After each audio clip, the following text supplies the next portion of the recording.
Hello everybody and welcome.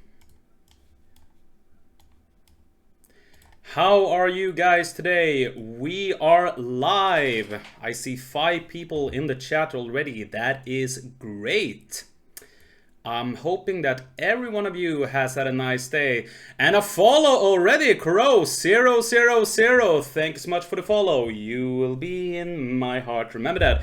Joe, how are you, Crow000? I'm so happy that you decided to join us here. Because guys, today is a big day. It is one of the biggest days, for me at least, because we have here live on the channel an interview that I think is gonna be really interesting for all of you guys out there, because I have a famous TV personality with me today. I'm gonna ask him a lot of questions. You guys, I hopefully are gonna ask him a lot of questions as well. And we are going to be waiting 4 minutes until we start with the interview. So maybe some of you guys want to come in, just get yourself comfortable and stuff like that. Watch this beautiful face also. And look at that, we have Slurpas with that follow also. Thank you so much for that. You will be in my heart. Remember that.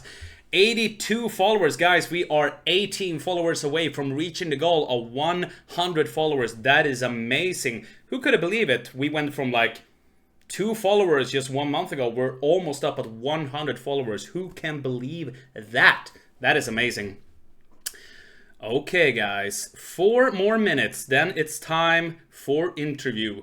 Crow000. How are you? Have you done anything great today, perhaps? Have you been playing some TCG, some board games, some gaming, perhaps? Tell me all about it. I'm all ears.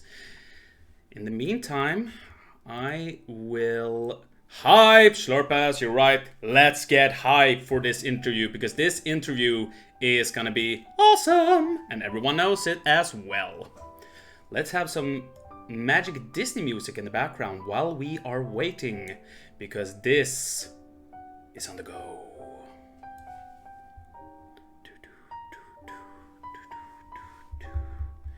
Dun dun dun dun dun dun. And guys, I don't know how long this interview might be going on. We might be sitting 1, maybe 3 hours, who knows? But we maybe are gonna be playing some Lorcana after the interview. But for the meantime, this time and this stream is gonna be dedicated to this person and this interview all along. And guys, also remember to write your questions that you have for this person in the chat. No questions are dumb. No answers are dumb either. Just write what you want in the chat and I will ask them to my mystery guest. But you guys already know who my mystery guest is, because that cat went out of the bag pretty fast. I'm gonna say, Swedish Arctic Fox is in here, my dear moderator. Swedish Arctic Fox, are you hyped for this interview? I think you are. Swedish Arctic Fox, if you have any questions, you know what to do. Just write them in the chat. And also, guys, if you have any questions, but you want to send them to the moderators or to me, just write a DM to one of the moderators. We have Swedish Arctic Fox in here. Joke 2 might be coming in also.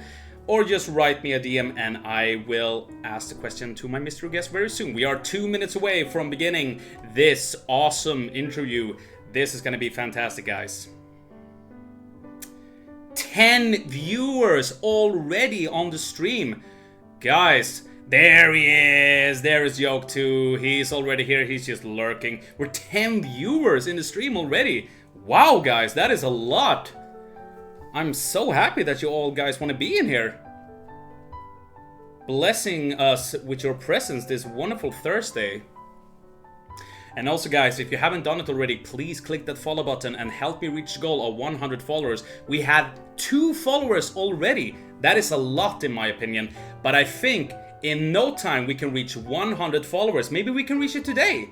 If we do that, we are probably gonna do something special, like a giveaway or something like that. But for that, we need to reach 100 followers first. I think we can do it. I hope we can do it, because that would be like my ultimate goal. We reached 80 followers last stream. So, I mean, that's a big thing. 1 minute away, guys.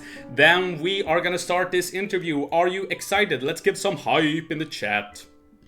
because I think my guest is very excited. Because you know what, guys?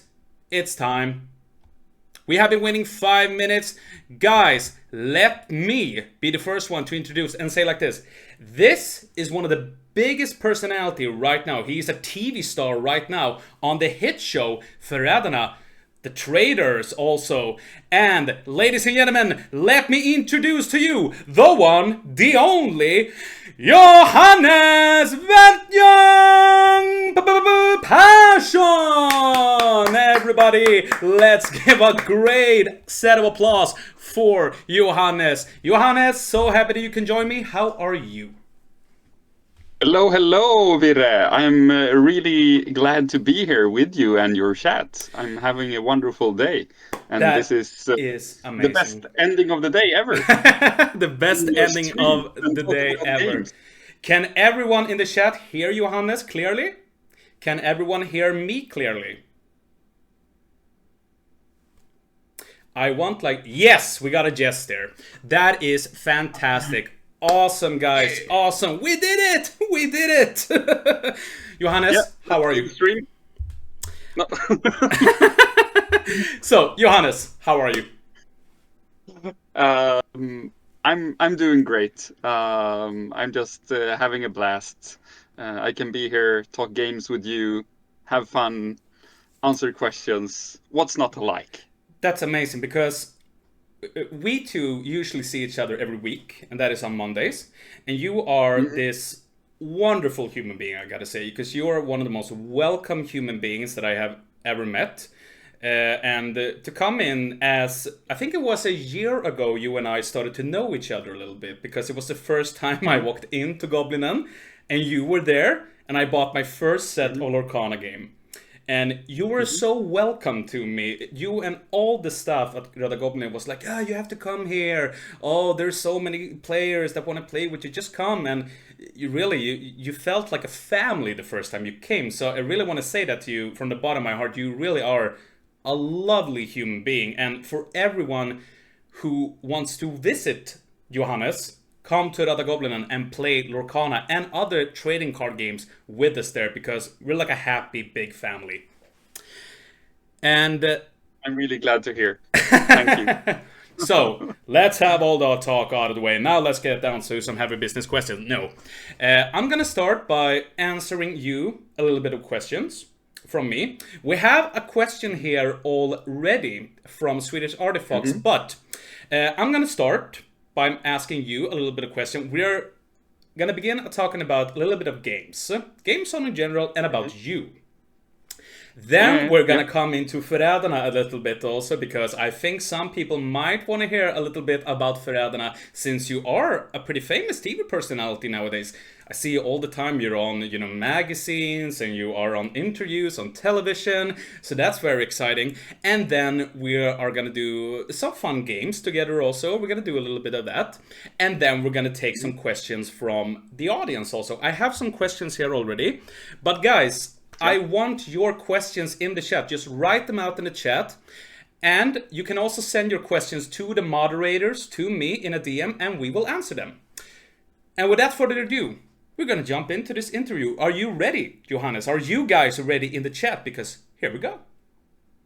I'm ready. You're ready. So, I wanna start with a pretty simple one, actually.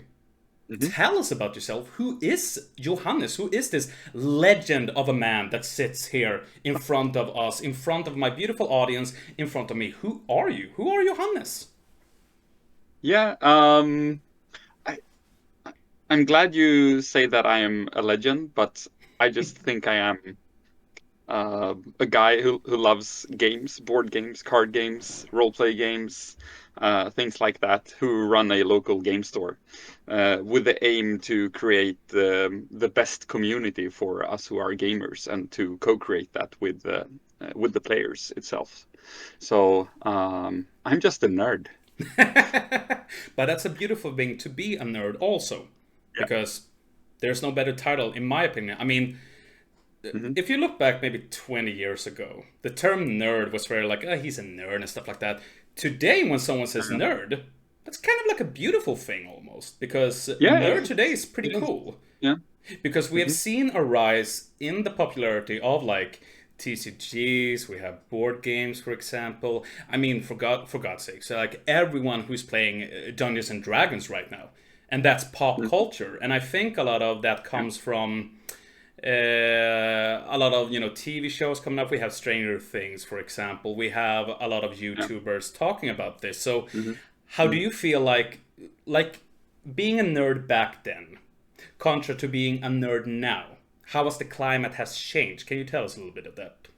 Yeah, it actually has changed, but I don't think I feel the change that much because we as humans we kind of get used to the slow change over time. So if I would be to wake up 20 years later one day, I would feel that the change was quite big. But it hasn't felt like it is that big. But it probably is in the way that nerdy, gamey stuff is like pop culture today, which it wasn't before. Uh, Everywhere people is like collecting Pokemon and Lorcana and plays Warhammer or Magic or D&D and things like that. So, or also the games have their own Netflix series like Arcane and things like that. When we're talking about a little bit of pop culture, for example, Hmm. like what, because right now, for example, Pokemon is one of the great examples to take up. You see Hmm. a Hmm. tremendous spike in people buying Hmm. Pokemon card. I mean, actually, Hmm. a question here from Aragini, actually, vuxenleksak, grown-up toys, as they call it, was the 2025 Christmas present. As Yeah, everyone knows, adult toys, it's not that. It's that they have seen a rise with adults going into toy stores and buying toys for themselves. yeah, And they yeah, are yeah. referring to like Pokemon trading cards and stuff like that. And in the general, like, Warhammer, Lego, board games, and exactly. And yeah, like, things like what that. Yeah. what Mhm. what do you think is the main reason that it has spiked so much? Is it the nostalgia, or is it something else? Like, Yeah. what? It's the Yeah, nostalgia. it's the nostalgia. You always see these kind of cycles in things that were popular when people were kids or youths, and when they grow up and they have a disposable income, they want to relive or re imagine their childhood and have new cool memories. So Because that's a thing. I can at some way understand that, because I myself collecting video games, for example. That's a big thing for me, Mhm. and that's a bit of for me to relive nostalgia. And I think it was a spike there with 2006 when Angry Video Game Nerd came. And before Mhm. that, he's a famous YouTuber, James Rolfe, does fantastic videos. If you haven't checked him out, do that. He is one of the funniest guys ever when it comes to retro gaming. And I Mhm. felt like there, because before that, retro gaming wasn't as popular, as it was. But after he began doing it, it just saw a spike. And right now, some of these games cost thousands of dollars, of thousands of money. Yeah. Like, Yeah. and the same thing we can see with Pokemon cards, for example. Mhm. Not to Mhm. mention, like you see those legendary Charizards, and that's a 10 out of 10 from PSA, graded cards like that. And Mhm. you would mostly say it is the nostalgia factor behind that. People just want Yeah. to Yeah. relive that also. But do you also feel like people relive it in some kind of way because of the money coming in with it also? Because let's get the cat out of the bag. I mean, it has become a very profitable market with TCGs, with money, and and stuff like Mhm. that. So what do you have to say about that? Yeah, so that's also one thing, but they wouldn't be expensive if it wasn't a need for them. So I think the price is just reflecting how popular it is in the and how nostalgic it actually is. Um, and you can actually see that in Disney Lorcana as well, because Disney Lorcana or Disney is such a strong IP, and it's quite unusual for new games to have those kind of prizes just from start. But that is, you have to see that in the light of Disney is a really strong brand, and all these players have been growing up with all those kinds of movies and going to Disneyland and having their plushes and things like that. So I think the price is just something that reflects how popular it is.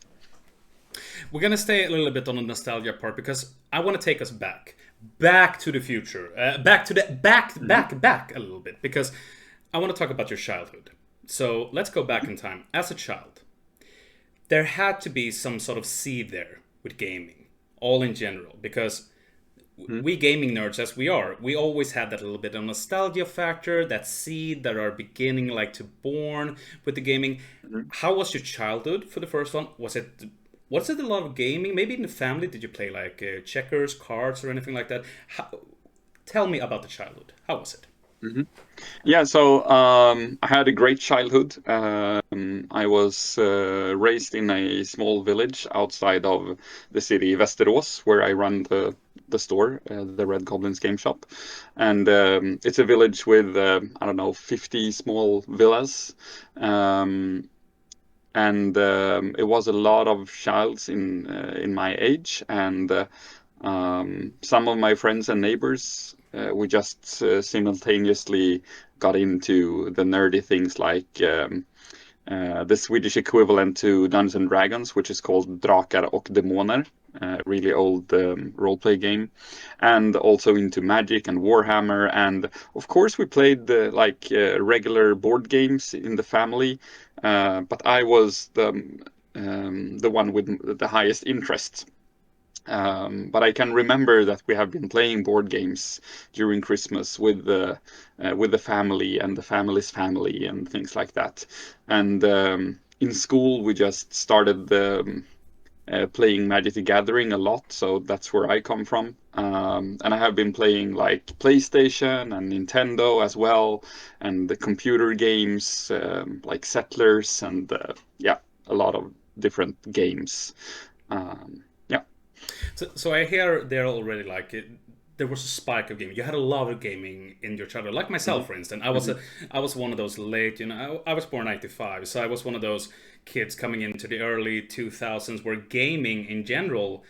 I don't think like board games. Board games was a little bit of a downfall right there from the '90s, but gaming in general, like video games. We had those new consoles, the PlayStation, the Nintendo was at its peak at that time actually. So I can understand that also. I myself was born in Stockholm, so.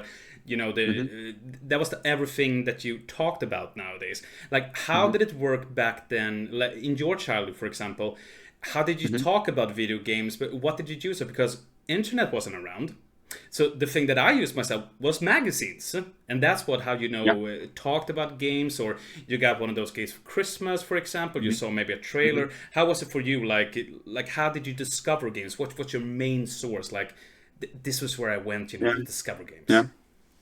To discover games, it was magazines, I guess, but also just through friends. I remember the first time I played Magic the Gathering. It was with one of my best friends, Johan.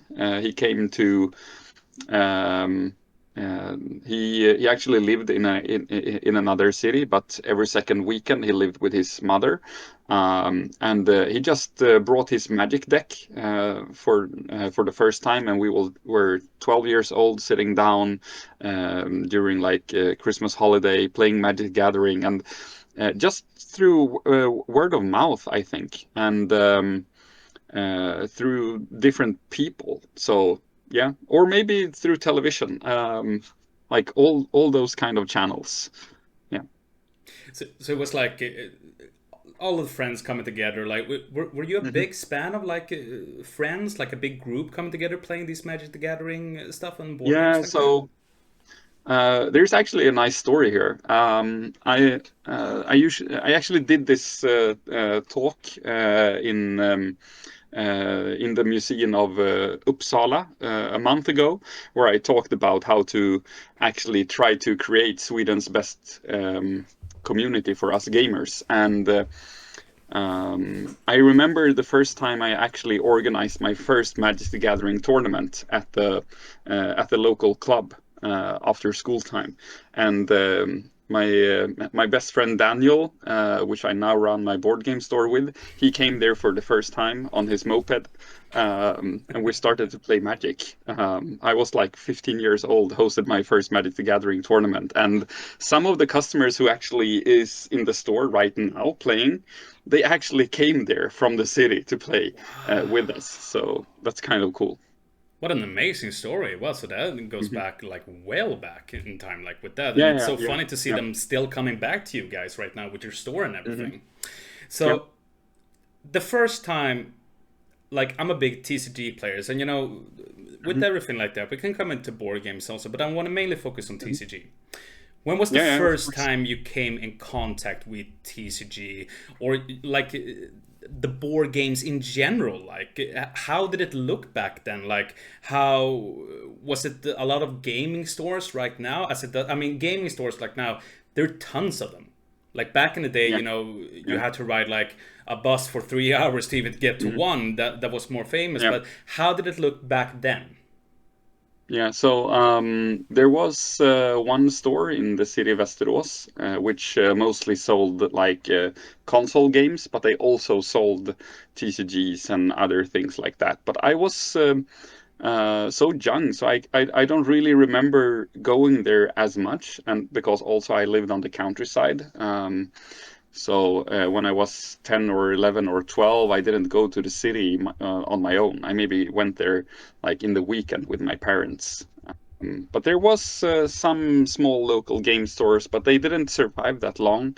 Um, but then at the local toy store, they actually had a big hobby sector in the store where you could buy board games and card games and miniatures and things like that, or and radio controlled cars and things like that. And your first TCG game and your first board game, what was it? Yeah, so it was Magic the Gathering, and my first board game. Not really sure. Probably Monopoly or chess, I guess. Which is usually the first answer. I mean, everyone has played Yeah, Monopoly, stuff like that. Everyone has yeah, played checkers, card hmm, games, yeah, all that in general. hmm, We talk a little bit of Magic the Gathering because I want to scale back on Magic because I feel that's an all different genre here. Magic the Gathering. hmm. What was the year when you first discovered the Magic the Gathering? Take us back to I that think year. it was maybe what can it have been?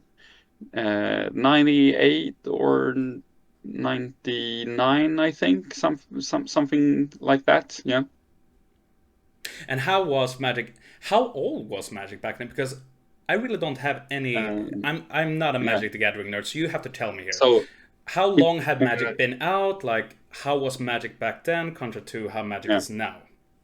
Yeah, so it came out 1993, so it had been out for around 5, 6 years when I first started playing it, and it differs a lot from now. The power creep is huge, especially on creatures, but on spells and artifacts and things like that, the older cards are better. I can also say like when you're watching Magic the Gathering now, I just watched. I was in there for once when you were in and played, and I think it was the new Spider-Man set, right? That has been released, and Hmm. you sat there and Hmm. played a little bit with cards. With the new Magic the Gathering franchises, you have seen a ton of franchises come into the game, such as Lord of the Rings. We have Final Hmm. Fantasy. We have the Marvel with the Hmm. Spider-Man and stuff like that. Hmm. As yourself as a Magic the Gathering player, how do you feel about that transition that right now we are getting? I can understand like Lord of the Rings, that's a perfect fit for Magic the Gathering. Hmm. I can also understand Final Fantasy because I'm a big Final Fantasy nerd myself. Hmm. But like when we're getting Marvel Spider-Man, stuff like Hmm. that. What are you feeling then? Is it like, oh no, this is not good, or this is actually pretty good? Like that they're doing this to this game, to get more fans in. Yeah, so I'm I'm I'm one of those who don't mind actually, because I don't have to play with those cards. I can just play with other cards if I don't like them. And for me, it's just a strategy game. I don't really care that much about the lore and the world, so it's just a strategy game for me in some way. But of course, I have nostalgia with the old cards, and I think the old cards is much more beautiful than the new ones. Yeah. Which I think you would mention to almost every card game. Like the older the cards are, the more rarity they are, the more beautiful Hmm. they are. Because Hmm. that's I think is the nostalgia for you kicking in there. Like you play with those Hmm. Yeah. cards for me, Yeah. for you, for example, and going forth also. Hmm. So we're gonna come into it now. Röda goblinen, Yeah. or the red goblin, as we say in Yeah. English. What Yes. is, for the people who watching this stream who don't know Hmm. what Röda goblinen is, can you tell Hmm. us what is Röda goblinen? Yeah. So the Red Goblin's Game Shop is Sweden's most passionate local game store, where we have the aim to create Sweden's best community for us who are gaming nerds, and everyone is invited to co-create that with us and our community. And we are located in Västerås, which is Sweden's seventh biggest city, with approximately 160,000 inhabitants. And we have lots of different games. We have seating for up about 80 players, the gaming night, and it's just a lovely place to be at. And we really love our community. I can back you up on all of those things because if you haven't been to Röda Goblin, you must go there. It is a beautiful place, you know, with fantastic human beings. The staff, I said, is amazing. And guys, if you write exclamation mark in the chat, it will take you to Goblinens website where you can order all of your stuff from like Magic the Gathering. They have Pokemon, a big assortment of board games. If you just go in there, I mean, it's big. And of course, Disney Lorcana, because I'm in there Hmm. every day. Oh, no, not every day, but almost every day. Like looking at Almost. the almost every day, looking at the Lorcana stuff like that. But also, whose idea was Röda Goblin? Where did it start? When did the idea of Röda Goblin start? Yeah, so it started when I were in the uh, when I went in the gymnasium. What is that? Is it high school? I would say high school. English term. Yeah, Yeah, yeah. that's high school. And so I did the part-time working there in a toy store in Västerås, which was the oldest toy store in the city back then. And I started to have like demo events Fridays after school, and I created a community of 40 new players in 2 weeks that came in and buy Magic and just sat down and play there. So I first that time that was like the spark where I understood I could do this better if I could do it by myself. And we were some friends who just wanted to start a store. So a couple of years later, when this toy store went bankrupt and some other stores went bankrupt, we just felt the need to create a place for people to meet and play games. So the idea is to actually create the best meeting place to play games. So me and my colleague Daniel and a guy called Thomas, we created Röda Goblinens spelbutik, and then later Thomas left because he had small childs and didn't really want to put the time into the company. So now it's just me and Daniel. How has, you know, over the years with the Röda Goblin, how has the expansion been with it? Because right now you're located pretty near the train station here in Västerås. You just Hmm. walk straight over and you come to Röda Goblin. Has the store Hmm. always been located there? Because I think it has not. Because I remember distinctly No. when I came to Västerås, I heard about Röda Goblin, but it wasn't located there. So tell me about that journey also. How has the store been Yeah. evolving Yeah. throughout the years? Like, where did it start? Where are you now, for example? Mhm. Yeah, so we started at the local board game club and nerd games club called the Västerås Äventyrssällskap, which is Västerås Adventure Society, where people play role-play adventures and things like that. So we had one room in that community in the club of 25 square meters, and we started there the summer 2015, and we were there a couple of years, but then we went separate ways with the community because they were unsure if they could have money from the municipality for running events for youths if there was a private company in the same space. So they were like not sure if we could be there. So we just said, well, maybe then it's time for us to actually go somewhere else. And then the pandemic happened, so we couldn't really have a physical store, but we started our web store during those times. And since 4 years back from now, we started up the physical store again, but now located in the central parts of Västerås, 2 minutes from the train station. So that's kind of how it evolved. And the business is going better now than it have ever been because we're putting a lot more time into this. From the beginning, it was mostly like a hobby project where we had full-time jobs and also run the board game store and things like that. But since 4 years back, we have fully focused on the store, and that pays off. And now we have a handful of people who is working for us each week, and maybe 10 people that comes now and then and works part-time during a year. So yeah, It really it's works fun. out because you see a Yeah. lot of people coming in there. I mean, sometimes it's Mhm. just full of people. I mean, this Monday you Yeah. had a release for the new Pokemon set, I do remember. And guys, Yes. you should have seen the line because I was there because Mondays are the Lorcana meetings for our Lorcana group there. Mhm. You should have seen the line coming out. It was like, what? It was packed with Yeah. people. Packed with people. Yeah. So, guys, I Yeah. would also recommend you go and check out Röda because it is a fantastic place. You will get the best Thank you. customer servers ever because everyone who's worked there are so nice. They're so helpful with anything. Just check it out, guys. So, write exclamation mark and Goblinen. And also, you have the link in my information page, also on the Twitch channel, to go to Röda Goblinen and help them out because they are the best guys in the world and girls. And with that also, I just want to say hello, Try1321. Welcome to the stream. I hope everything is good with you. Best Goblin and top customer service. You are right with that one, Try1321. But I want to leave Röda Goblin.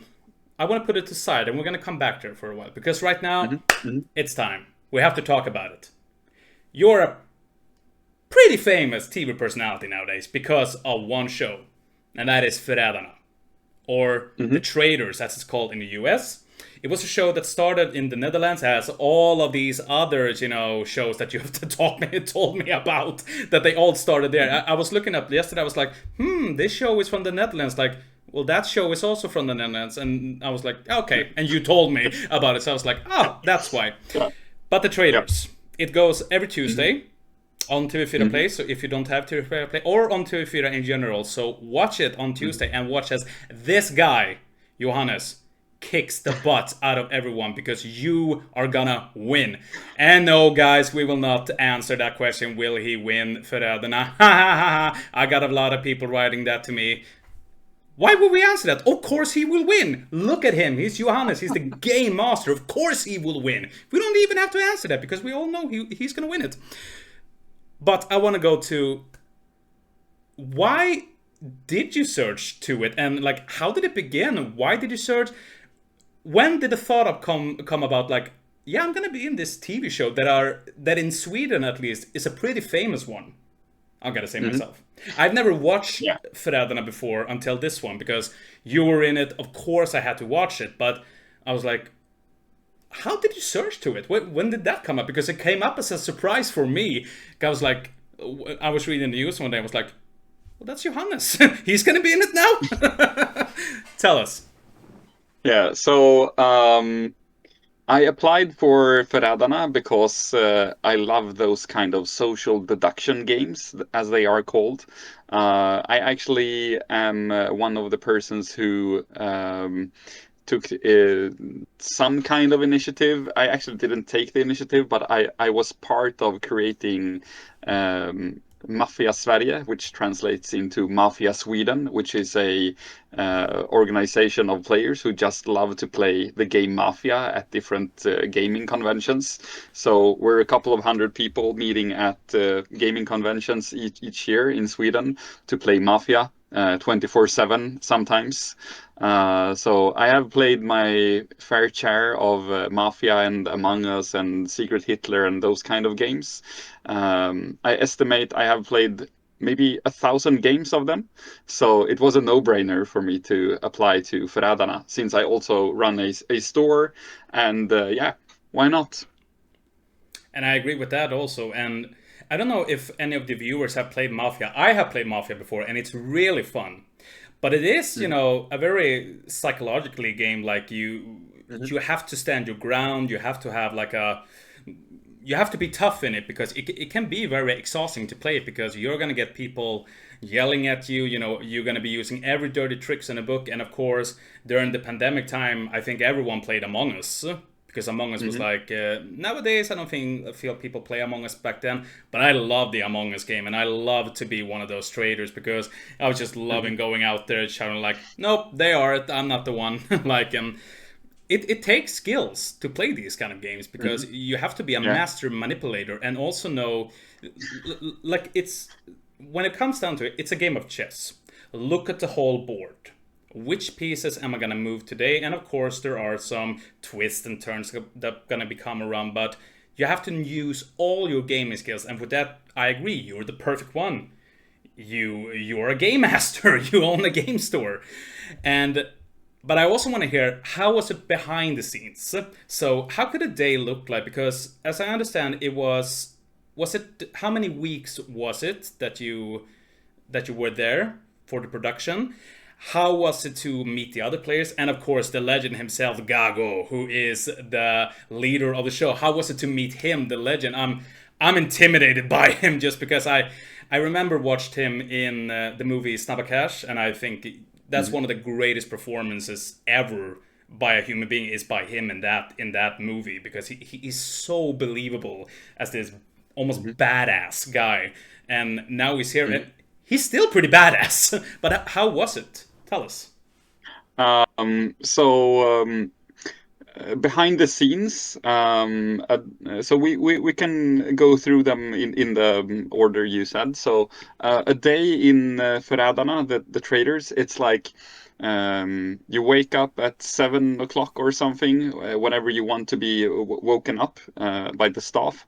They hand you your paper bag of breakfast, which you eat in your hotel room, and the windows in your hotel room is taped with plastic so that you can't see other people outside.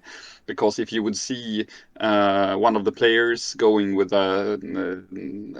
a golden mask, then you would know like, oh, that's a traitor, and you could recognize them. So they're really peculiar and around what we can do and what we cannot do.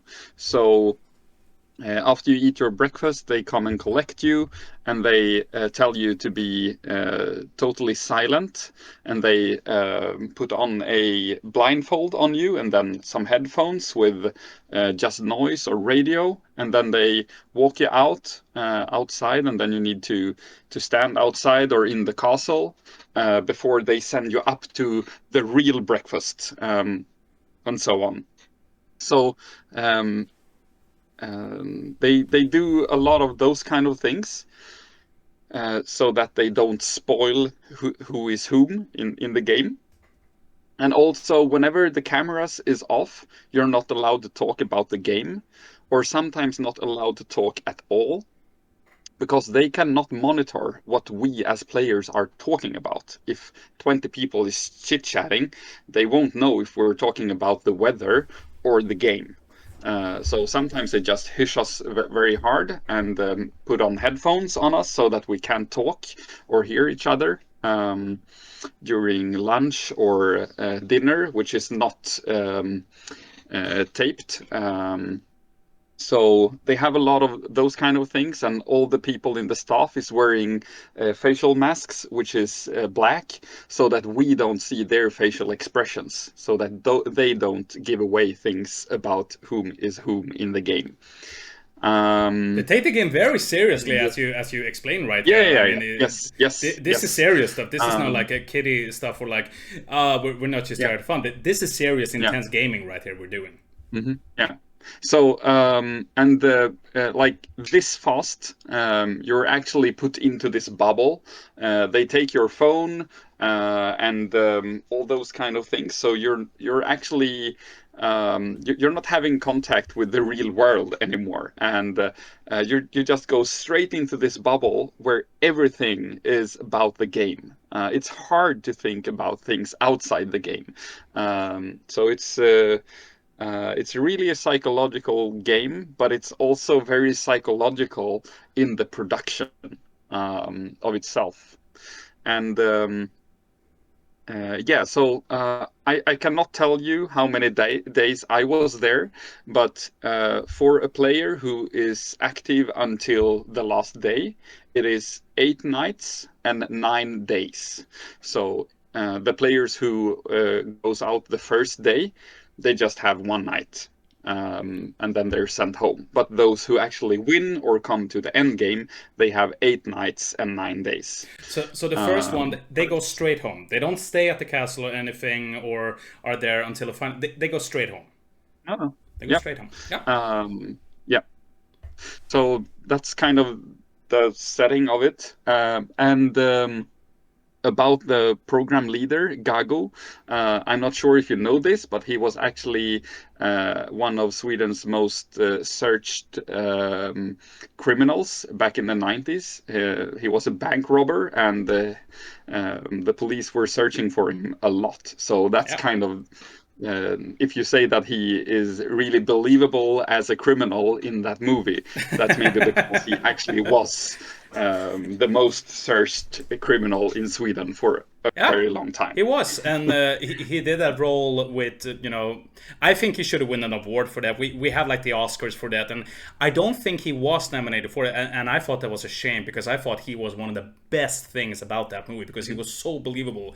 And as you said, that is because he was a real bank robber back in the day. But how was it? Was he that intimidating, or how was it to meet him? Did you have a lot of interactions with him? Were you allowed to talk to him a lot?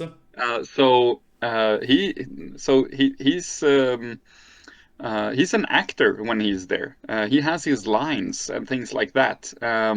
You don't really interact with him that much, besides sometimes, but not really actually.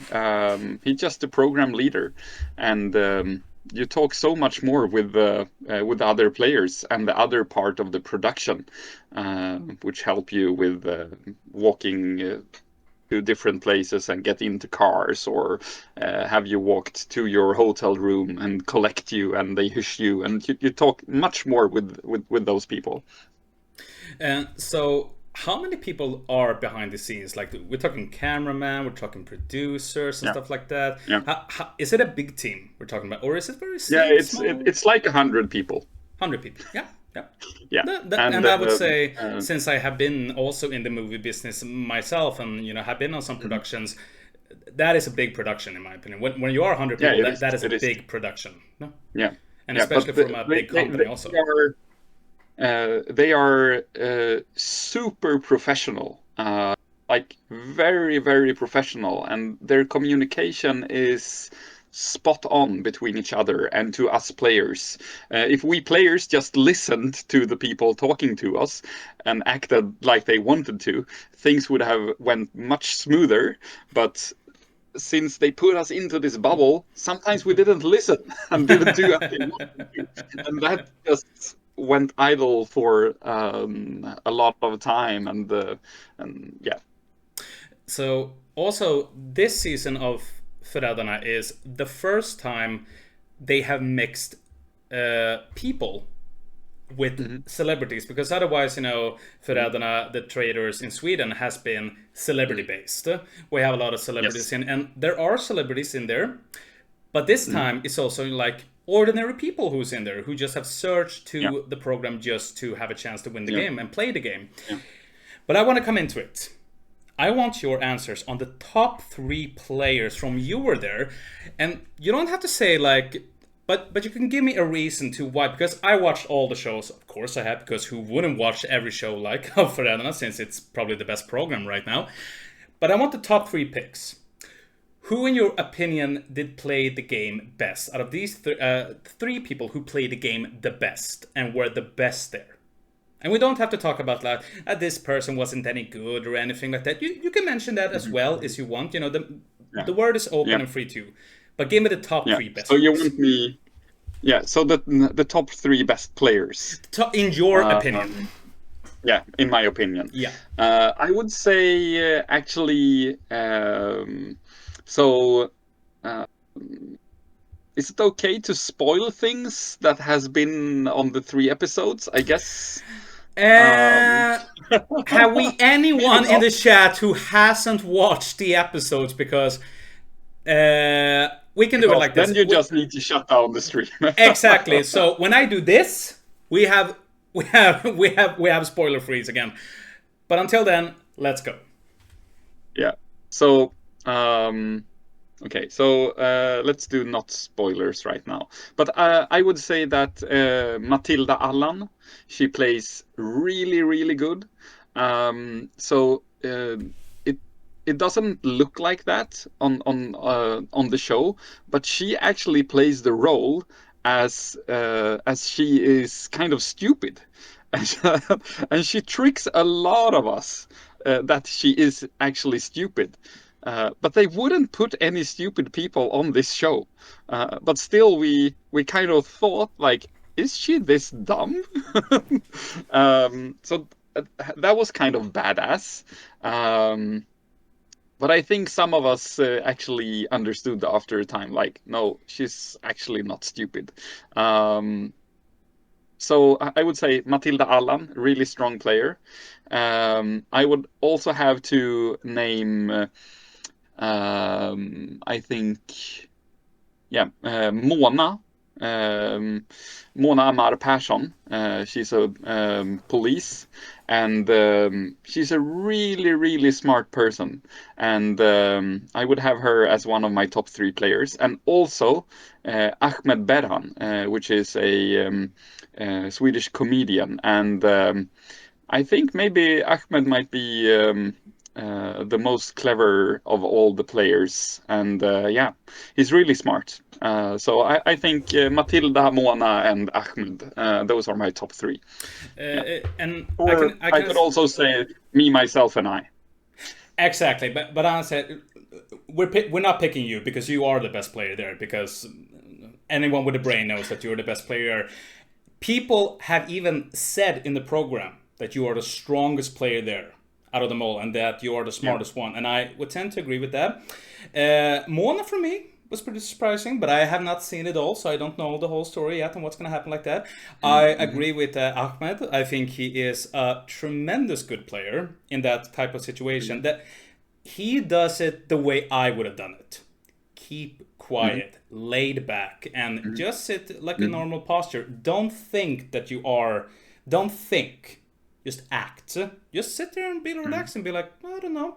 I would also say, like, I like Tom very much. I love his winning spirit. He has a winning spirit, and I like this person. He's a great guy actually there. So I really liked him in that sort of situations. Do you have any like contacts with some of the players today? Like, is it someone that you talk to? A lot of them. Do you have like someone that you talk to a lot? Have you become close friends after this? I've seen you on some interviews and stuff like that. But tell me a little about it. How are these persons? We see a TV show, and in some case, that's just TV. That's not for real. But are things as the way we see them? Is that who these persons are, or are they different behind the scenes? Yeah. No, they're like this. They're like Um, this. so one of the things that that I and other players have thought about, and is how will they cut this? Will we be portrayed as rude human beings, and will they show this part of me which is not that nice, or things like that? Because they could cut things in a way where we would be portrayed like bad people, but they haven't. It's like they actually want to show um, how the days actually look, or how the day was in that episode, and they have like a story arc in each episode, and that story arc is actually how that day was. So the biggest parts from that day is kind of always in that episode.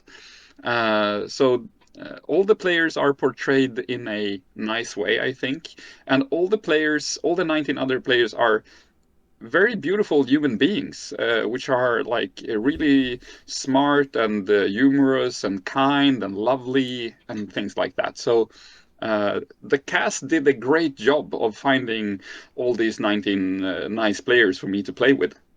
Yeah. How was it when you came in there and saw some of these celebrities? I mean, we have Malou, for example. She's a big TV personality. We have Ahmed. He is one of the most funniest guys in Sweden right now. If you look at the stand-up comedian side, I think he is one of the top. He's in the top 10, in my opinion, in that. And also, Right. were you intimidating by seeing some of these like celebrities? No, Was it like, no, no? nope, no. They're just humans. Like you and me. I don't get intimidated in that way. I just find that, oh, here is 19 cool people. I want to get to know them. What is their names? I want to know what drives them. What is their passion? What do they think about the game? It's just 19 new people to befriend for me. Yeah. And I think that's cuts it pretty good, actually. I mean, when it comes Yeah. down to it, it's just ordinary people there to playing a game. But I think the last episode that went this Tuesday, I think actually told a little bit of truth to that story, because I'm not going to spoil anything, but it was pretty tearfully at the end, because something happened that, as I have played this game myself sometimes, that tends to happen, that someone actually gets their Yeah. feelings hurt. And when it comes down to it also, and also with that, like, it's a TV show, oh, I'm gonna be portrayed as a bad guy. It's a game in all of it. It's not for Yeah. real. Yeah. But you Yes. have to use those abilities, you have to be some kind of a butt, if we can call it like that. I don't swear on the stream, but a beep word to get forward into the game, because that's how you win the game, because you're all there to win the game. And as I understand, there is prize money for the winner, right? Because that's why all of the money goes to, right? So is that taken up for? I'm not going to answer you. I'm not going to ask about your salary and anything like that. But how does it come to, like, the winner of it gets the money? Is that the same thing also for the celebrity? Like, they get the money too, or stuff like that? Or was the Yeah. money? Yeah, they get Yeah. the money too. Yeah. Yeah. So how it works is that during the days, all the players alive are doing like different kind of missions together to collect money, or to actually win one of the shields, which saves you from the murder. And sometimes you can take a shield instead of putting money into the pot and things like that. So it's like a gamified thing there. But all the money that all the players together collect goes into the final pot, and the player or the players that are on the winning team and are still alive in the last episode, they share the pot. Okay. Because I didn't really understand that in the beginning. Like, why are they collecting money? Can they buy stuff like in there to help them and sort of so, etc.? Because we saw a pretty controversial thing that happened the last episode, where something happened with one group, and they got a ton of heat for that. And I myself sat there and I was like, What are they doing? Like, no, no. I also remember like the It's good first TV. episode. It's very good TV. I remember the first episode where I did wrote to you personally. I was like, well, I'm so mad right now. They can't do this. They can't do this. And you remember me like it's a TV show. I was like, yeah, but I'm still mad because they did this, and you're the best in there, and everything like that. So it affects you. It affects me as a viewer, even though I know it's a TV show. Like it has a really great effect on me. So we at home here, me and my beautiful girlfriend, we're sitting here benched every Tuesday, and I'm like, what's gonna happen today? Because like, oh my God, it's Tuesday. Let's see Johannes, go on there. And with that, we're gonna leave that. We're gonna go move over to something else, something quite different. We're gonna come back to the gaming phase now a little bit. We're gonna do a top five here, a top 5 tier list. So I'm gonna present you with a game, and in this case, it's gonna be TCG games. So I'm gonna present you with a game, Okay. and you have to put one of these games on the top 5 list. It can be at number 1, number 2, number 3, number 4, number 5. But you can't change your answer until the end, Okay. where we have a winner of a TCG game here. Are you ready? So, Yes, we're and gonna- is number 1 the best and number 5 yes, the worst? number please? 1 is the Yes, best, okay. and number 5 Yep, is the yep, worst. So, yep. we're gonna go for Okay. here. Harry Potter TCG. Harry Potter TCG. Um, I guess I have to put it on 5 because I don't think I have played it. You Is never there played it. even a Harry Potter TCG? There is an old Or TCG. there was maybe. There was. Yeah. I think it was disbanded Yes. pretty quick, but there is. If anyone finds Number that, 5. I'm Number 5. number 5 with that. If anyone has that game, I'm very interested of having it because I want to play it again. Because I remember buying some packs of it back in the day. But it's very rare nowadays. I know that they sometimes come up on, Blocket and Tradera here in Sweden and stuff like that. But it exists. World of Warcraft TCG. Oh wow, that's the game that became Hearthstone. So I actually played this before. It's kind of a good card game where you could play your cards upside down as mana crystals, I think. And I that might have been the first game that actually had that kind of mechanic. At least the first game I encountered to have that. So I think I have to put it. Let's say number 3. Yeah. Number 3. Number 3. That's fair enough. Digimon TCG. Oh wow. The new Digimon. The new Digimon. Okay. I actually played this a couple of years ago in the store when it came out, just to get a feel for it and to connect with our community. I think what's it called? You have some kind of resource between you and your opponent, and whenever you push the resource over to your opponent's side, they start with that much resources. Pretty So you can complicated, spend actually. a lot of things. Yeah, it's kind of a deliberate mana system or energy system in that way. Um, but I think you have some bangers left, so I have to put it on number 4. Number 4. Number 4. Okay. We have 2 lefts. And of course, Lorcana. Yeah. Yeah. We have Lorcana. Let's see. So Lorcana, it has a really nice engine in how the ink works, and it's kind of smart that you cannot ink every card, so you have to build your deck in a proper way, and then you have to understand which cards to ink and which not to ink. Yeah, I think so. Here's the tricky part. Like, will you have Pokemon, Yu-Gi-Oh, or Magic the Gathering as the last one? That's And the do I thing. think That's the Lorcana thing. is better than any of those? Or do you have One Piece or Exactly. Maybe Dragon Ball even. yeah, Dragon Ball might be there. yeah, maybe Dragon Ball or Dragon Ball. maybe I don't know, Vampire. We have Star Wars Unlimited too, also. And Star Wars Unlimited. Star Wars Yeah. Unlimited too, we have. I think Lorcana is better than Pokemon game-wise, but I love Magic more than Lorcana. So I have to stay true to myself and leave the opportunity to maybe have Magic as top number 1. So Okay. I say Lorcana 2. And I respect that. Chat. Guys, take it easy now in the chat. No, we don't have any bashing with that, because Lorcana number 2, I would tend to agree with that. Because Lorcana is pretty new at the same time, so also it's been around for 1.5 years approximately. There are still something with that game that needs to be changed, that needs to be evolved also. So I could fairly respect that number 2. I think actually I would put it number 2 myself. Because we have one last one. And that is going to be your number 1 pick. And that is Yu-Gi-Oh! Yu-Gi-Oh! Yu-Gi-Oh! No! This is wrong!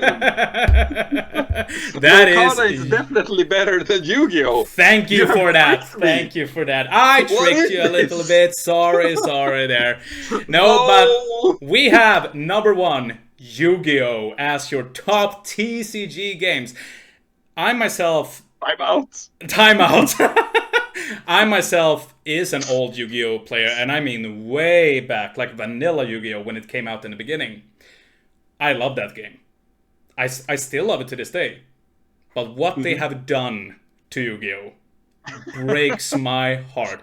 I actually talked about this because I was at your open house night, actually, and taught Lorcana to a lot of players.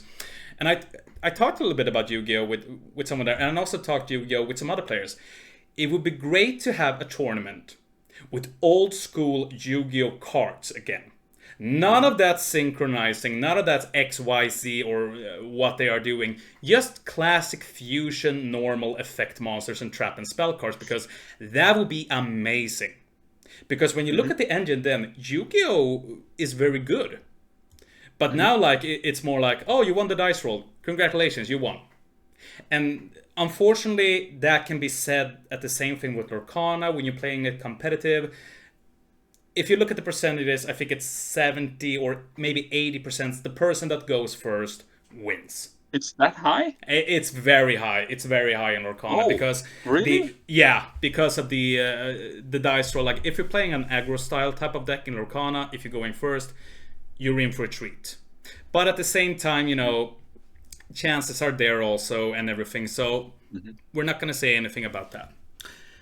And we also have a last game. This is 10 quick questions. So I'm going to give you a question and you're going to answer as quick as possible, like the first thing that comes to mind. Okay? Which was the first TCG that you ever played? Go. Magic the Gathering.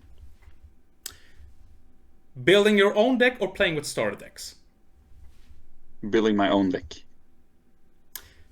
Board games. Strategy or party games? Strategy. What is the most important for you in a game? Is it theme, balance, or chance? Balance. Have you ever collected a TCG without actually playing the game? No.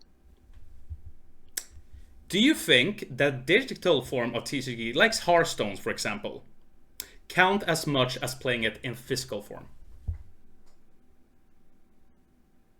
No. 1v1 or playing in group? 1v1. Which is the most underrated board game, in your opinion, ever? Underrated board game?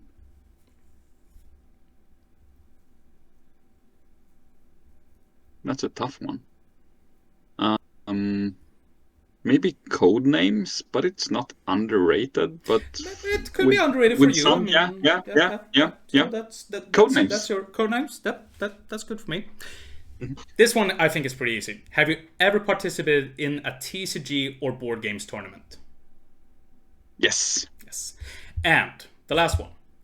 If you could design your own TCG game, and this can be a theme from a movie, a theme from a game, something that maybe a theme from a movie or a game that you miss in the TCG world.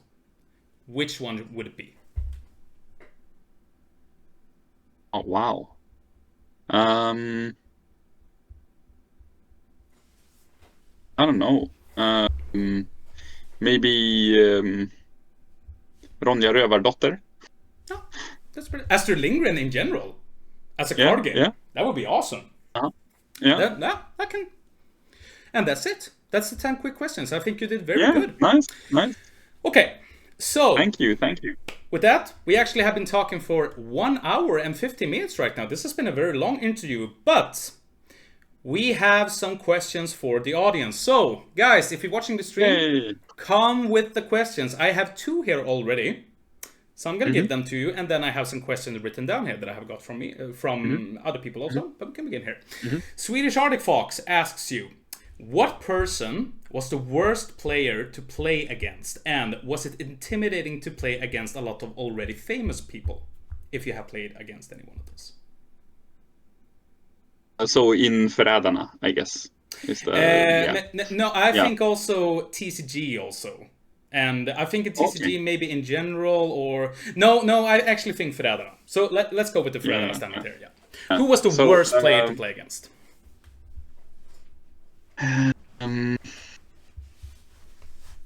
I think in some way Tom was kind of not frightening, but he's kind of like me with big hand gestures, and he talks really straight sometimes and things like that. I love his hand gestures, because there are like he does like this, like he's shaping a box every time with the hand. I just laughs when he does this, because that's his thing of express. Yeah, exactly. Big hand gestures everywhere. So yeah, I can accept that. So and that's also because one part of him I see in myself, and some parts of yourself you're not that proud of, and there's something there in him that makes me think of myself. And who was the most intimidating one? Most intimidating one might have been Malou von Sivers, because she's so calm and collected, and has so much wisdom, and it feels like she can like look through you with her piercing sight and eyes. So yeah, I would have to go with Malou. Those eyes are pretty dangerous, I can tell you. Swedish Arctic Fox, thank you so much for that question. So, Try1321 asks, he has bought the förrädarna board game. Have you tried it? Is it any good? No, I haven't tried it, and I actually heard mixed things about the game. But one of the players, Janina, which is on Förrädarna, she thinks it's really great. And one day I will play it with her. So yeah, I hope it's a good game, and that you actually like it. Yeah. We have Briggan, who asked, have you played all of the games that you have at Röda Goblinen? That's a lot of games. Oh, because we have, I don't know, maybe 2,000 different games or something. So no, I haven't played them all, sadly. If you were to walk into Röda Goblinen, like right now, and you would pick one board game, we can say 2 board games, and 1 TCG games, which would it be?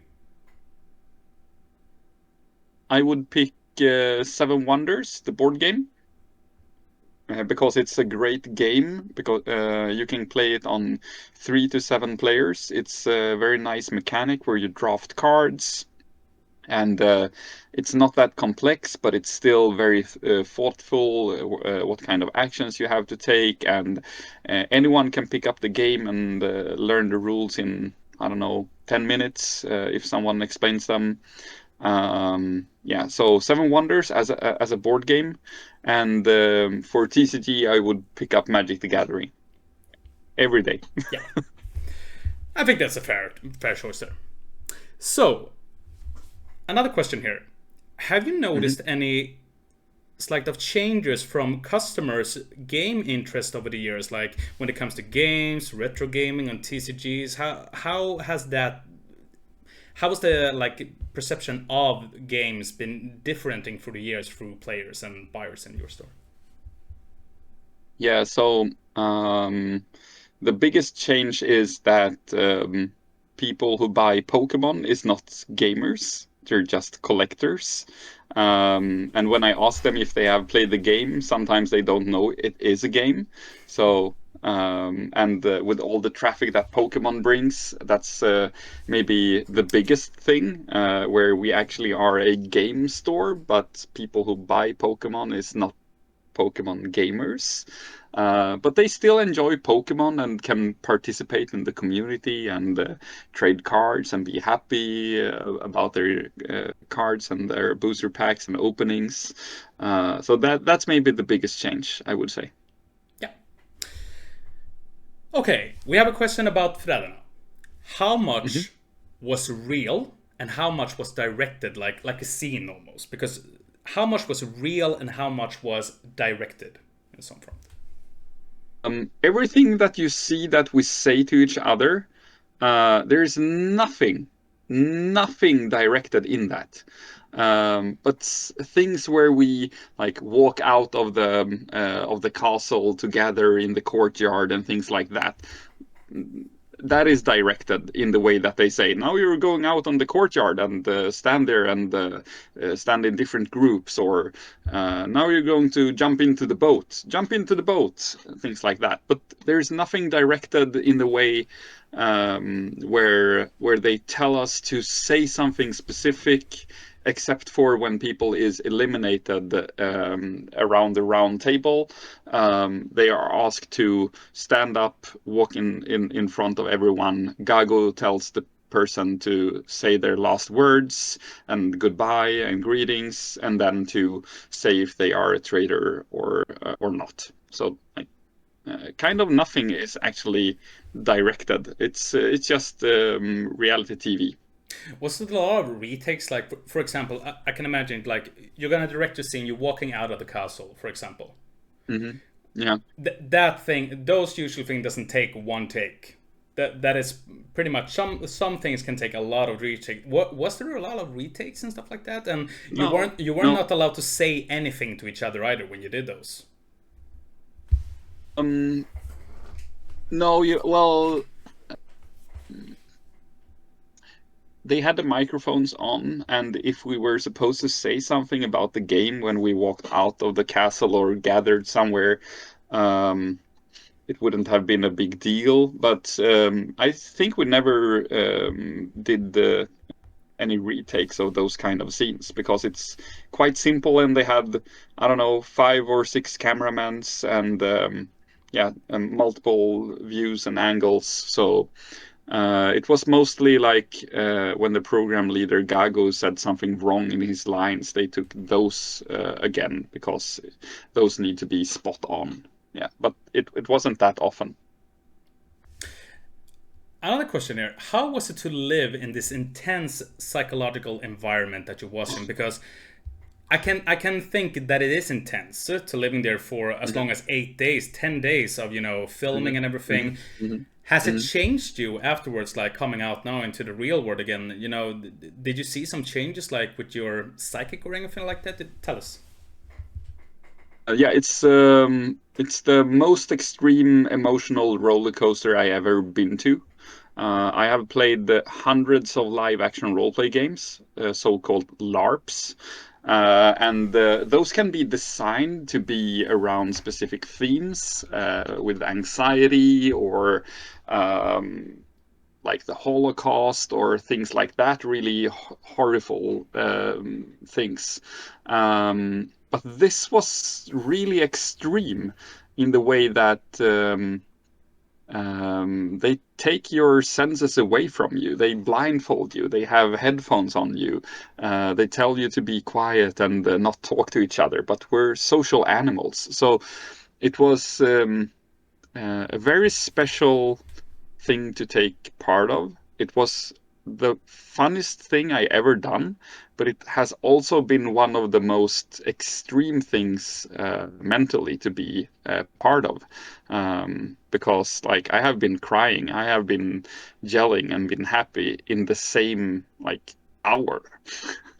It's super special production. It is tough, and when it comes down to it, it's a game, and it's a game about Hmm. betrayal. It's a game, about some.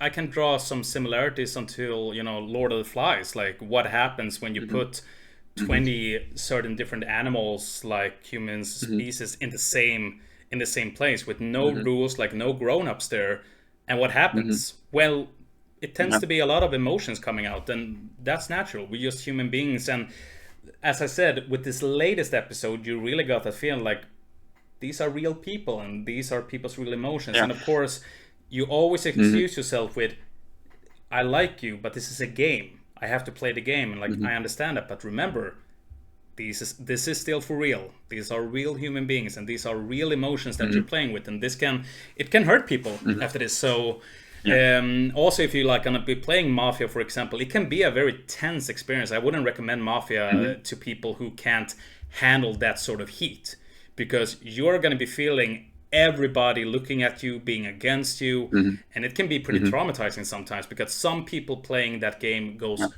full hardcore and saying, "I don't care, I'm here Yeah. for winning." Yeah. So And I can elaborate a bit more on this. I'm a Since I have guest. played like, I don't know, a couple of hundred Mafia games and maybe 1,000 different social deduction games in total, I thought I was well prepared to enter this game, and I still wasn't. We're just human beings, and we have a psyche, and if someone push your bottom, it it can be quite horrible experience sometimes. There have been parts of this game where I didn't really have a good time, but I knew that going into it, but I thought that I could handle it better than I actually could. They have a psychologist that you meet before, and they do like a talk with you, and then they recommend to the casters if the person is sane enough to be in the game. And also the psychologist talk with you a couple of days later as well. So they also take care of the players really well. But it was super fun, all in all. How did you prepare yourself going into the game? Like, what was your mindset? Like, okay, I'm gonna play this game now. It's for real. You're on the show. What Yeah. was your preparation for going in there? So I played a lot of Mafia at different board game conventions during the spring, and I talked with some friends who is really good Mafia players that also play online Mafia on forums in text. I read a lot of different articles about Mafia. I also wrote down some notes and strategy to bring me into the game that I could look on during the game, because you don't have any internet there and no phones and computers. Um, and yeah, that was the things I did. And that sounds great to me. Mhm. Okay, so how has since you've been on Förrädarna right now, people might recognize you. Have you seen any like? Are people coming up to you on the streets of now? Oh, it's him from that A lot, program. A lot of people. Ah, a tell lot. us. Yes, Tell us yes. what happens when people come up. What do they Um, say? they want to take selfies. They say that they like me on the show, and I have been given quite a lot of airtime in the first 3 episodes. Might be because I am very vocal also, and take part in everything that happens. So at Comic-Con, I had multiple people who wanted to know if I was Johannes from Förrädarna, and I said, yes, I am. And then they wanted to take selfies, and people say hi when I go down in the subway and be like, hey, I really like you, or people on the train and on everywhere. People just recognizes me from Persson. It's a really special time to be Johannes. And that is great, because I can say couldn't happen to a nicer guy, in my opinion. And how that Thank also you. Thank you. has you seen like an increase of people coming into the store, like because of that also, because they know that you own a store in Västerås?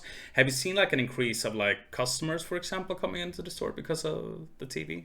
I I'm not sure, but we had like web orders where people say, "I really like Förrädarna and Johannes. Can I please have your signature?" So I actually wrote a signature to that person. Oh, that's wonderful. Yeah. So You have to yeah. write me one too. You have to write me one too, because Yes, I I would will. want I will. I I want can one. sign your favorite Lorcana card. Not on my favorite one, but yeah, we can actually probably do that. We can actually probably do that also. And with that also, I think before we get to the next question, and also guys, if you have any questions, I see Sarah, who is a local at the Goblinens store also. Sarah, hello, welcome to the stream. Hello. Guys, if you have any more questions, just come on with them, because we have some couple of minutes here left. But right now, I want to take your time, because as you know, I'm a big Lorcana player, and I mean a big one. I'm in there almost every Monday together with a lot of my other wonderful luminaires, and we play a lot. And we actually pride ourselves to be very, invitating, like we want more players. And I think we have done a great job, because we have seen an increase of players. In the beginning, for example, it was maybe 2 of us playing almost like each and every like Saturday or stuff like that, to now we're almost like 7 players, which is huge for us. And we see like an increase every time people coming in. So if you want to come in Mondays on Röda Goblin and play Lorcana, but I have 5 Lorcana cards here. And I'm going to be showing you them. I'm not showing you them, I'm going to be reading you up them. And you know how Lorcana works with the engine and stuff like that, also with the cost and everything like that. So we're going to do another top 5. You're going to have to rank these cards just by their abilities alone. And, with the strength. And some of these are... There might be character cards here. But there are also maybe some action card or some cons. I don't know. But you will rank them just in your way. Like, okay, how does this card work in the engine, for example? And stuff like that. So we're going to begin with the first card here. I'm going to show the stream first. And right there, we have the card... Bend to My Will. It's an emerald card, a green card. It's a 7 cost card, so it's a very expensive card. It's uninkable, and it's an action card. And the ability says, each opponent discards all cards in their hand.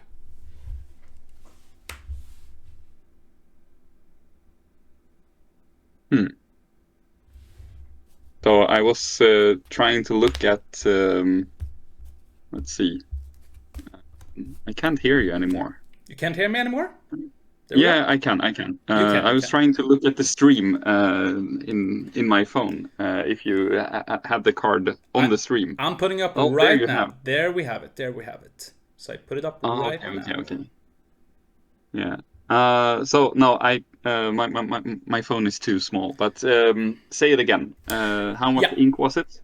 It's a 7 ink. It's a 7 cost card. It's not inkable. It's uninkable. Okay. And it costs 7. It's an action card. And the ability says, when you play this card, each opponent discards all cards in their hand. Oh, wow. So it's a very expensive card, but it's uninkable. Okay, cool. Okay, so that's the first card. Yeah. That's the first card. So right now, we're going on to the next one. We have this one. So this is Prince Philip, Vanquisher of Fears. He's a 9 cost character. He's inkable. He has shift. He shifts for 6, so you can play him on another smaller Prince Philip. Yeah. He hits for 6. He has 6 in defense. He quests for 3. He is evasive, so only characters with evasive can attack this character. And his ability, Swift and Sure, says like this. When you play this character, banish all opposing damaged characters. And what does damaged characters mean? Damaged characters they is actually have damage on them. when they have damaged on them, because the damage in Lorcana stays on. Yeah. Yes. Got it. Every opposing damaged character gets banished. Is banished. Okay. Yes. Yeah. That's not number 2. Okay. Cool. That's number 2.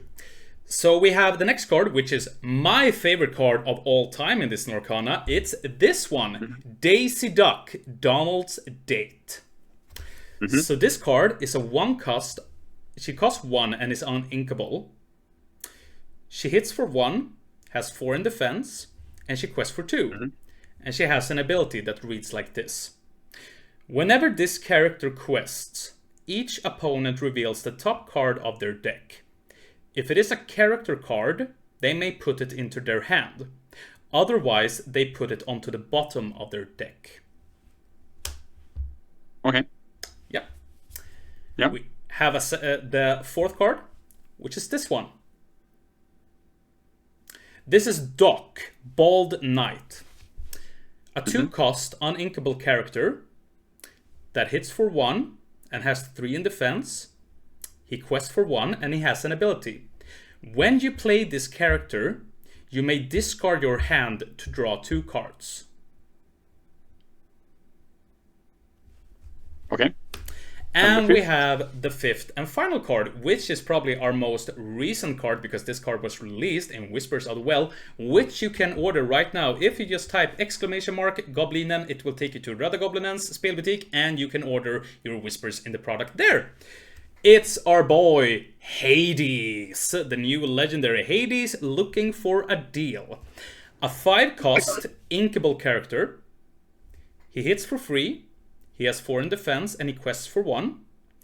And he has an ability. What you say? When you play this character, you may choose an opposing character.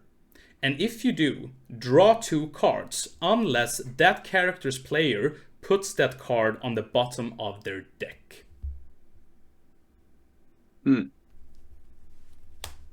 Yeah.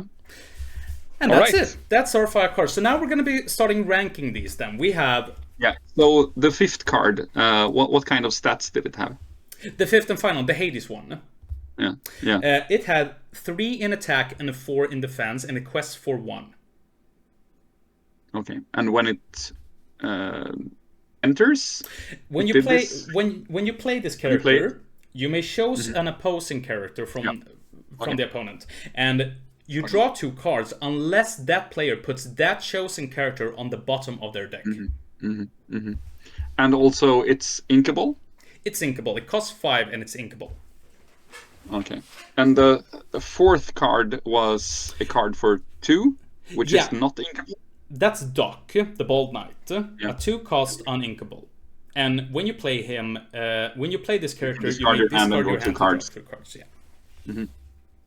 And he has 1/3 stats on him. So he hits for 1, has 3 in defense. Okay. And he can quest for 1. Okay. Yeah. I think I have to put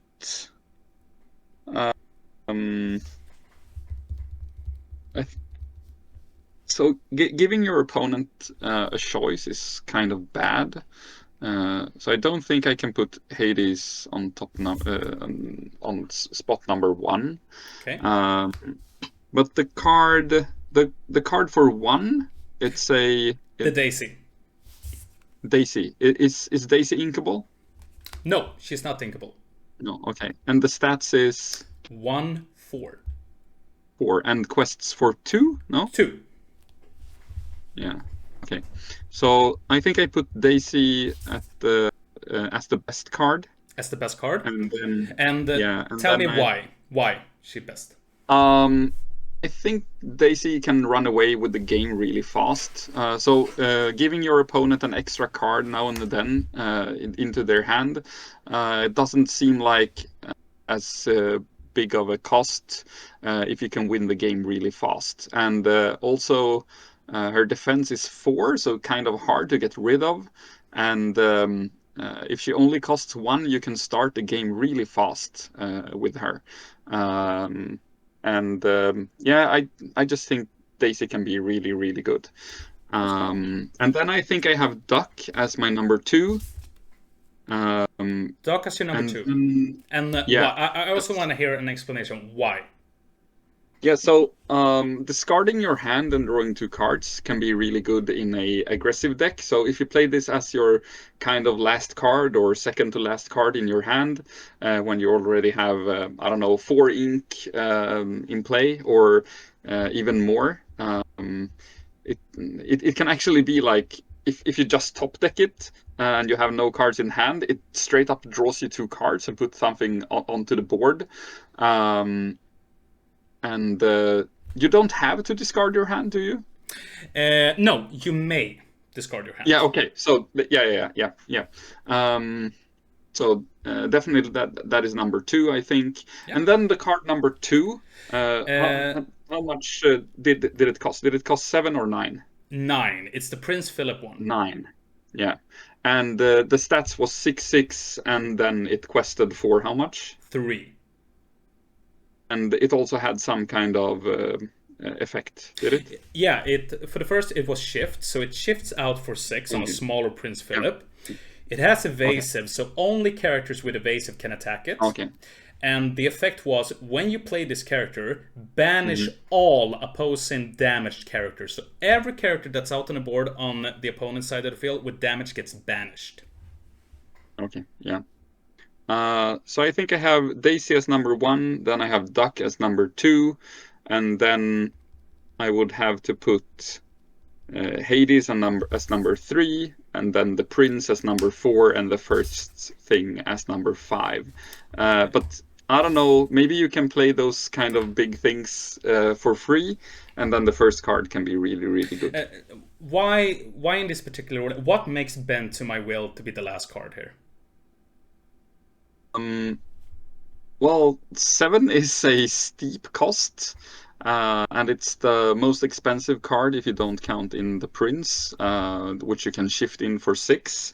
And the game is probably over when you can cast it for 7, and then your opponent doesn't have that many cards in hand already. But if you can play it cheaper, I can see that it can be really, really good. But it takes a lot to have 7 ink, I think. Yeah. It does. I would say that all of these 5 cards that I brought up right now are meta cards, so they're in the meta right now for playing. The Prince Philip one that I can turn for you is, this card is a pretty old card. This was actually reprinted for the Fable set that was the last one. And we have a Prince Philip right now because we got a new card that says, when you play this card, it's a song. Put 1 damage on each opposing character. Oh.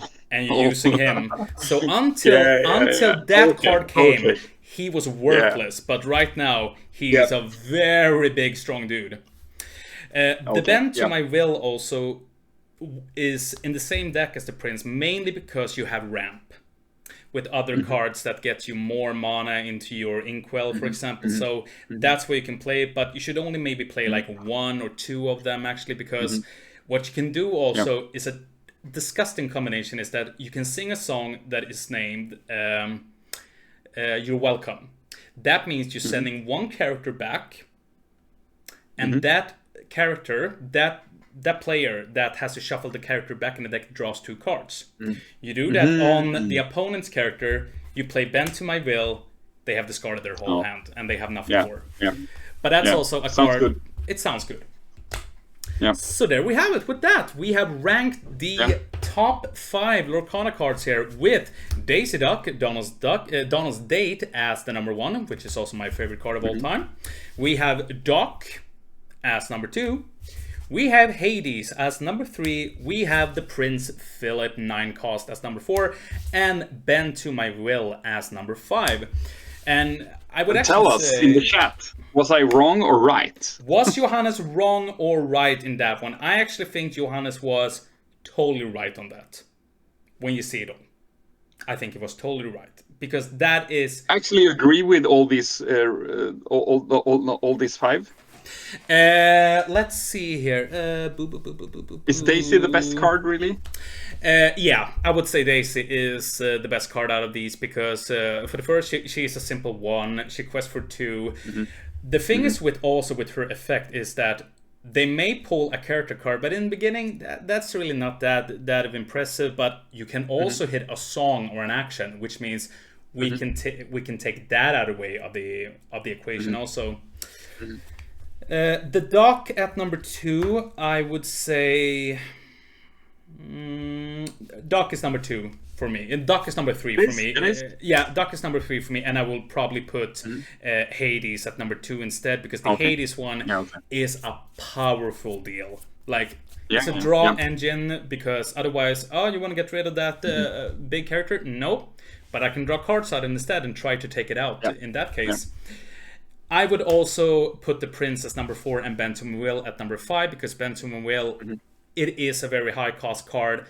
Then again, if you're beginning your hand after the mulligan with that one, boy, you're in for a ride, because that card is not going to go anywhere. So I would only change the spot, I think, with Doc and Hades, mainly because Doc, you usually run 3 or 4 of him in an Amber Steel type of deck. And he can be your best friend, but he can also be your worst enemy when you have him there. When you're sitting with like 3 Docs in hand and be like, well, they're not going to go anywhere. Yeah. Because you cannot ink him. Because you cannot ink him, and also because like if you're sitting with 3 dogs, you don't want to throw away all of the cards in your hand. But sometimes you have to. If you're in a tough situation, you have to throw your hand just to draw 2, and those 2 cards can be everything. So and with that, we are going through some of these last questions here also. So I'm gonna ask you, if you could create your own game, which would it be? Oh wow! Which would it be? It would be some kind of I don't know, social deduction game like Förrädarna or Mafia. Yeah, that we could play together, a lot of people, and have fun. Okay. We kind of addressed this one, but the most underrated game that you have in the store. Most underrated game that we have in the store. I know you said Codenames as one of your most underrated board games, but if we just look at the whole picture, like with TCGs, for example, which is the most underrated one?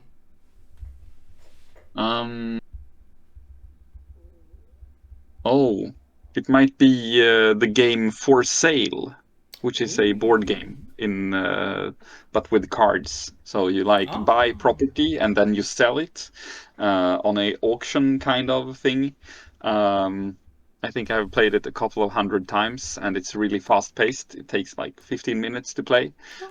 So For Sale, it's a good game. For Sale. But I'm not sure if we have it in stock actually.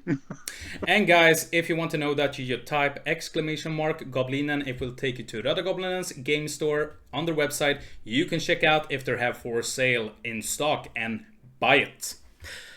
We also have, how does the future of Röda Goblinen look like? Is there any secrets like coming up or something like that? What is happening with Röda Goblinen in the future? So we're doing the thing that we really love, to continue creating and inviting you as players to co-create Sweden's best community for gamers. That will be our main goal, to still do that, and to be the most passionate local game store. But we will have some cool things for 2026 in the pipeline, I think. Stay in contact with us. You heard that, guys. Stay in contact with them. And also, we have a last question here. If we have any viewers right now watching that may be thinking, I want to open up my own game store, for example. What tips or tricks would you give them? Any advice? Yeah, don't do it. That's actually the thing that most people who run this kind of business actually answers, because there's a lot of work put into this. We have been working without a salary for most of these 10 years. It's just a couple of years ago since we actually started to take out a salary and hire staff. So you need to have a really good business plan, and you either need a lot of time or a lot of money to start this kind of business. Because if you don't have the time, you will need to put in the money. But if you don't have the money, you better put in the hours. So the best thing is if you have both the hours and the time. And then you need to be deeply passionate about what you're doing, and give some kind of value to your customers and the one who you actually run your business for. So you need to be thoughtful about what is your unique selling points. Or you can just search to förrädarna and win the whole thing and invest that winning money in a game store. That's a big tip also. Yeah. I mean, that's a big tip. Just play a lot of Mafia and search to förrädarna and win the competition, because Johannes, you will certainly win it, because everybody knows it. Who would else win it? Come on, it's an easy piece of choice here. I already won. Yeah, you already won. You Win on the show. We also have Sarah here wishing you are working very hard and have built the best game store. You're all doing everything for us. Thank And you, Sarah. I couldn't agree more with Sarah on those words. I don't think you guys at Röda Goblin understands what you're doing for people like us that needs like a sanctuary to come to play and meet other players. So we all could not say enough thank you for what you have done for Västerås and the gaming culture that we have, where we appreciate it so much, Johannes. Just so you know that, to all of you staff at the Röda Goblin, a big shout out to you guys, really, because I mean, you can walk into a game store and you can feel it's fun, but it's not that, like a family.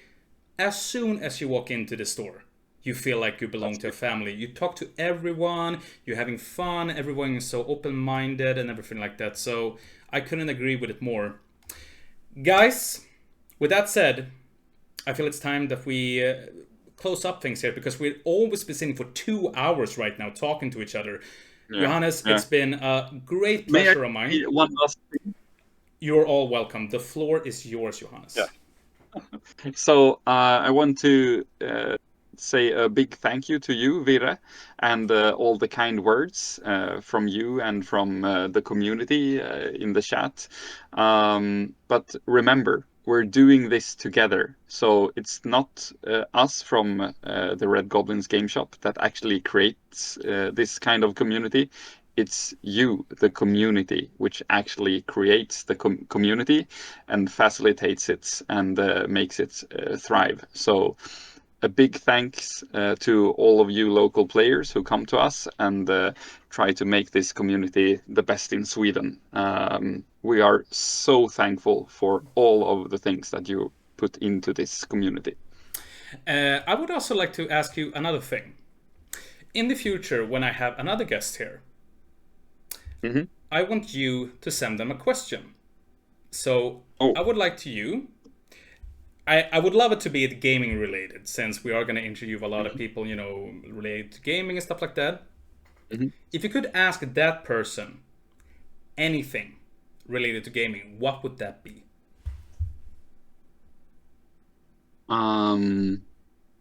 What are you deeply passionate about of the game that you play? What is the thing that makes you come back to this game and want you to show the game to other people? I want to know that. And with that, I just want to say, Johannes, thank you so much for coming here on the stream, talking a little bit about Röda Goblin and gaming in general, and of course förrädarna. It's been a joy for me to have you here, and also for everyone in the chat. I want you all to give a big applause, a virtual applause, to the man, the myth, the legend himself, Johannes.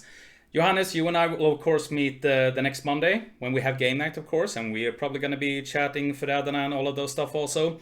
Guys, if you have any questions for Johannes, write to him, and for God's sakes, go to röda goblinens spelbutik. You can do so by typing !goblinen in the chat, and it will take you straightly and direct to their website and order all of your TCG games and board stuff games, because they give the best service in the world. Johannes, thank you so much. It's been an honor as always. Thank you. Take care of you. Until then, you're awesome, and bye-bye. Bye. Thank you. And with that, ladies and gentlemen, we are wrapping up this interview. I cannot believe it, guys. We have sit for 2 hours talking to the wonderful Johannes here. I want to give once again a big shout out to everyone who has been on the stream right now. It has been an honor for me to have you in here.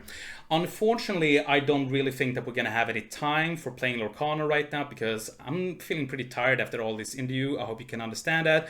We're going to be playing more Lorcana next Tuesday. And also, don't forget that on Sunday, we continue with the story in the Kingdom Hearts series.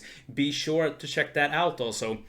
Guys, until then, stay awesome, and you are awesome, and thank you so much for watching this wonderful stream. Take it easy, and bye-bye.